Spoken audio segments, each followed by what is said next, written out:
बबलू हाथी सुबह सवेरे अकेले वन में टहलने के लिए निकला।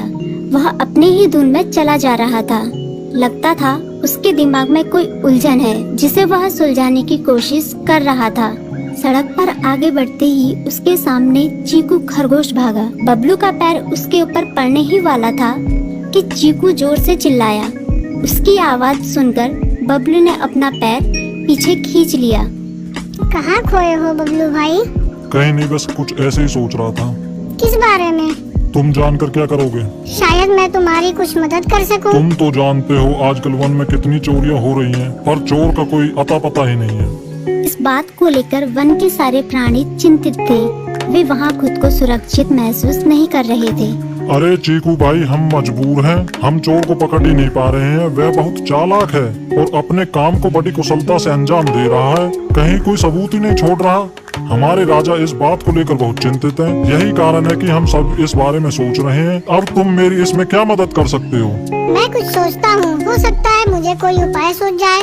प्रयास करने में कोई हर्ज तो नहीं है।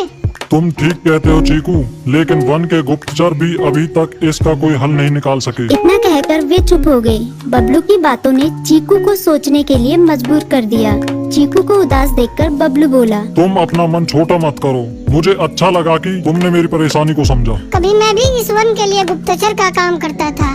एक बार मेरी टांग टूट जाने से मेरे अंदर फुर्ती नहीं रही। तब से मैंने यह काम छोड़ दिया।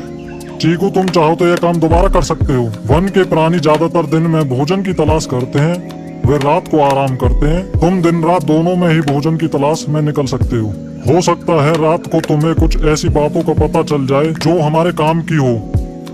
हाँ बबलू, तुम ठीक कहते हो। मैं आज रात को वन में घूमकर इस बात का पता करने की कोशिश करता हूँ। थोड़ी देर बातें करके चीकू अपने बिल की ओर बढ़ गया और बबलू अपने रास्ते चला गया। चीकू के दिमाग में अभी तक बबलू की कई बातें घूम रही थी। उसे समझ नहीं आ रहा था वह बबलू की मदद कैसे करे। दिन भर वह उसी उधेड़-बुन में लगा रहा। शाम होते ही चीकू कुछ सोचने लगा और वह चुपचाप बिल से बाहर निकल आया। चीकू की पत्नी ने देखा तो बोली, इस समय कहाँ जा रहे हो? बाहर खतरा है। खतरा तो सुबह भी रहता है, लेकिन खतरों से डरकर हम भूखे तो नहीं मर सकते। मैं बाहर घूम कर आता हूँ। इतना कहकर चीकू रात को बिल से बाहर निकल आया। कुछ दूर जाकर उसकी नजर बंकू उल्लू पर पड़ी, जो कुछ ही दूरी पर था। वह पेड़ की डाल पर बैठा अपनी गर्दन चारों तरफ घुमा रहा था। वह तेजी से पेड़ की एक डाल से दूसरी डाल पर उड़ रहा था। बंकू की नजर उस पर नहीं पड़ी थी। कुछ सोचकर चीकू पेड़ के पीछे से बाहर निकलकर थोड़ी खुली जगह पर आ गया और वहाँ से बंकू उल्लू को देखने लगा। बंकू ने चीकू को अंधेरे में भी देख लिया, पर उसने उसमें कोई उत्सुकता नहीं दिखाई और अपनी गर्दन चारों ओर घुमाता रहा। चीकू बड़ी देर तक बंकू की हरकतों पर नजर रखे रहा।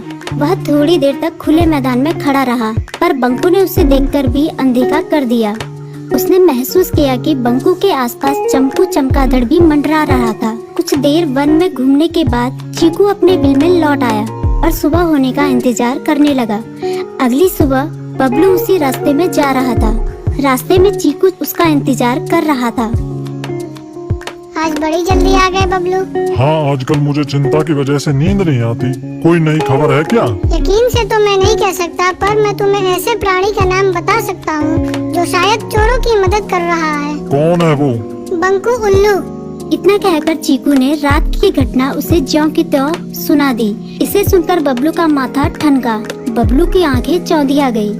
तुम ठीक कह रहे हो। मुझे आज रात बंकू और चमकू पर नजर रखनी होगी। इतना कहकर वे दोनों अपने अपने रास्ते चले गए। बबलू रात को अपने साथियों के साथ बंकू पर नजर गड़ाए रहा।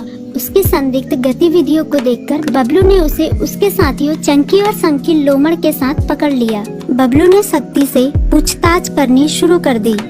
तुम इस समय बंकू चमकू के साथ क्या कर रहे हो? हम चारों दोस्त हैं, इसलिए साथ बैठकर बातें कर रहे हैं।